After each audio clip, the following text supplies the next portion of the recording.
Hello guys, dalam video kali ini saya akan memperkenalkan cara memakai timbangan dapur yang benar. Kalau Anda tidak tahu cara memakai timbangan dapur yang benar, mungkin ketika Anda memasak, resep Anda tidak akan sesuai. Atau bisa saja timbangan dapur Anda rusak kalau Anda salah memakainya. Dalam video kali ini kalau Anda nonton sampai akhir, Anda akan memakai timbangan dengan benar dan bisa memasak dengan baik juga dengan timbangan dapur ini. Nah, pertama-tama ketika membeli timbangan dapur, kali ini kita lihat Joil tipe D5B. Kita perlu mengisi baterainya dulu, karena ini tipe yang belum bisa dicas. Masukin baterai seperti yang gambar nih, minus pada bagian per.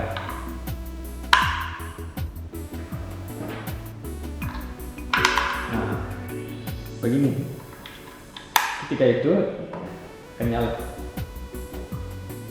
Nah, beda lagi dengan timbangan dapur D6S yang tipe cas. Timbangan dapur tipe D6S ini tipe cas. Ini warna birunya belum dilepas nih. Dia nggak usah dikasihin baterai, langsung on. Ya. Timbangan yang berbahan stainless steel kadang-kadang muncul dalam ketika tiba warnanya masih biru. Mengapa? Karena stainless itu ada yang memakai pelindung. Ini adalah plastik pelindung yang berwarna biru. Ketika sudah tiba di rumah bisa dilepas supaya warnanya sesuai dengan foto yang kita mau terima, yang kita lihat di masing-masing toko ya. Dan kali ini coba ya. Nih, pelan-pelan kita buka. Nah, kayak gini kan. Warnanya silver. Nah, ini yang bagus. Jadi jangan lupa untuk dilepas supaya stylish gitu ya di rumah pakai timbangan dapurnya yang sesuai fotonya.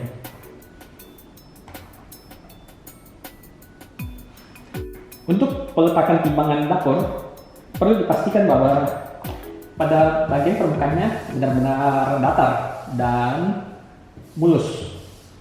Karena kalau ketika timbangan kita miring atau ada kabel di bawahnya, lihat ya contohnya. Kita kasih contoh.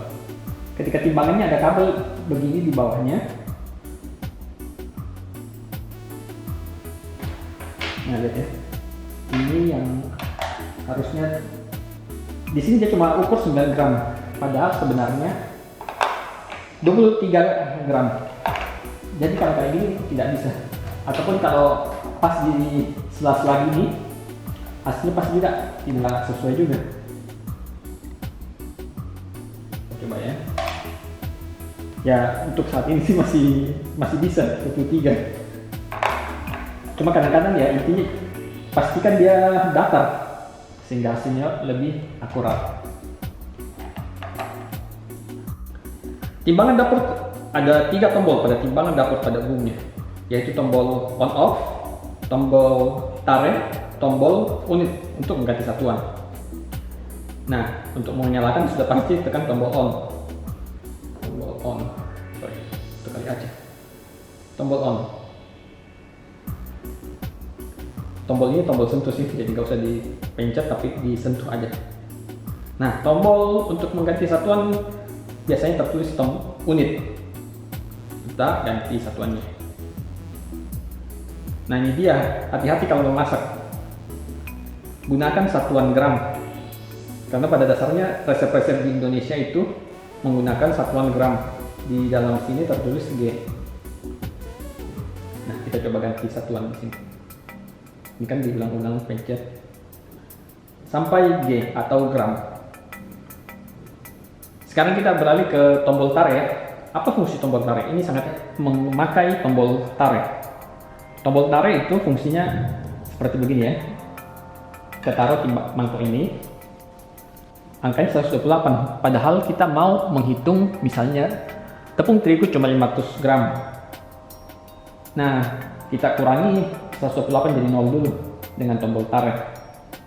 Tekan satu kali, kembali jadi 0. Nah, sekarang kita bisa masukin barang itu, tepung terigu misalnya 500 gram. Berat mangkoknya nggak dihitung. Sama juga pada timbangan yang tipe ini ya. Tarik. Tadi lihat juga kan angkanya kadang-kadang beda-beda 1 gram. Itu masih wajar sih di dalam timbangan kalau timbangan dapur itu beda-beda 1 gram masih wajar. Sekarang kita akan melihat fungsi off. Nah, kadang-kadang bingung ya, kita tekan off, memang off pada tombol ini karena dia tombol off-nya tidak menyatu dengan tombol lain, cuma tombol on dan off. Tapi timbangan ini dia tombol off-nya menyatu dengan tombol tarik tadi. Caranya supaya dia mati adalah kita sentuh agak lama. Nah, dia mati. Sebenarnya timbangan ini juga ada fungsi auto off. Ketika kita biarkan selama waktu yang ditentukan, dalam hal ini timbangan Joule rata-rata 2 menit, dia akan otomatis mati. Jadi kalau lagi nimbang-nimbang gitu dan tinggalin, hati-hati ya, jangan sampai ditinggalkan lebih dari 2 menit. Ntar jadi 0 dan kelupaan di angkanya. Untuk penimbangan benda-benda yang besar, pastikan untuk barangnya itu naik semua di atas timbangan. Misalkan, saya kasih contoh, kebetulan barang yang ada di atas ini adalah jam sini besarnya. Misalnya kalau kita taruh dia, ya ini kan bisa naik semua sih, tapi jangan sampai kayak sebagian nyentuh benda lain gitu, kayak ini.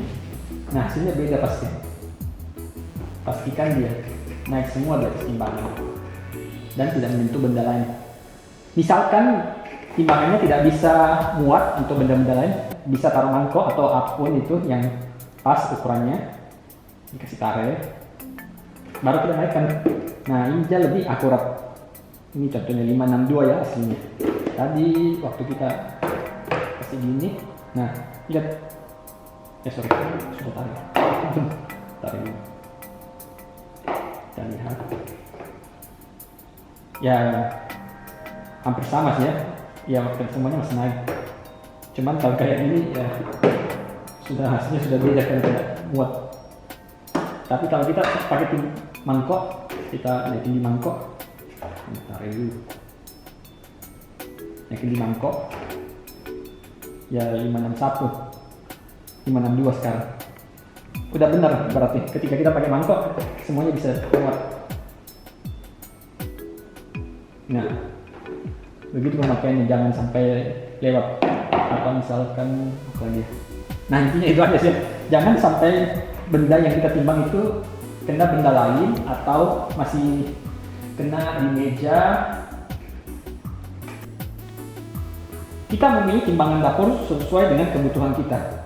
Misalkan kita mau untuk pakai sehari-hari di rumah, ukuran maksimal 5 kg dan dengan divisi 1 gram, pakai mangkok itu sangat ideal karena mangkok juga akan sangat membantu. Timbangan ini pun nggak pakai mangkok juga bisa, jadi sangat ideal. Kalau misalnya kita tahu kita akan menimbang lebih dari 5 kg, kita bisa cari timbangan tipe yang di atas 5 kilo itu. Misalnya tipe Joule D6 ini bisa 10 kilo maksimalnya. Kita bisa sesuaikan dengan kebutuhan kita. Atau kita mau menimbang untuk hal-hal benda-benda kecil, misalkan garam. Di resep kita memerlukan garam atau ragi yang beratnya kira-kira cuma 2 gram, 3 gram. Kita bisa pakai tipe D2A atau D2B sesuai kebutuhannya. Dimana D2B ini lebih akurat 0,01 gram. Ketika kita timbang garam, mau 3 gram, mau 4 gram sangat-sangat akurat. Mau 1 gram juga bisa kalau timbangan ini. Kalau tipe yang D2A, dia 0,1, jadi cocok juga. Dan sangat cocok juga untuk kopi D2A itu. Tipe yang untuk membuat kopi, beda 0,1 gram saja akan sangat pengaruh pada rasanya. Sehingga kita membutuhkan timbangan dengan akurasi 0,1 gram. Nah, demikian cara memilih timbangan dapur yang sesuai dengan kebutuhan, disesuaikan dengan kebutuhan kita, sehingga kita juga pastikan barang-barang yang kita beli itu bergaransi. Untuk timbangan yang tadi saya ceritakan D2B yang bisa menimbang ragi, garam, di mana 3 gram juga bisa ditimbang. Ini barangnya. Kita lihat langsung ya. Kita masukin dulu baterainya.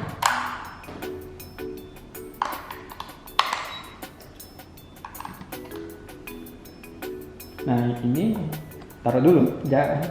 Ini artinya belum stabil ya, udah stabil, dia udah 0. Tombol N untuk mengganti satuan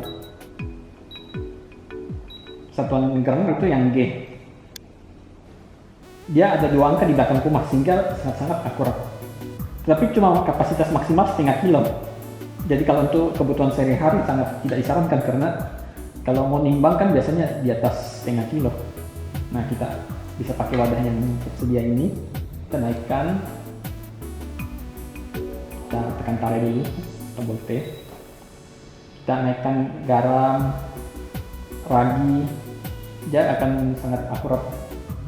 Misalnya kertas ini ya, kertas ini 3,33, kertas yang ini 6, sampai 2 angka di belakang koma. Nah, ini kita sesuaikan dengan kebutuhan. Oke guys, jadi setelah mendengar video ini pasti sudah bisa memasak dengan resep yang diinginkan kan? Tidak akan salah lagi ketika menggunakan timbangan ini. Sampai ketemu di video berikutnya. Terima kasih.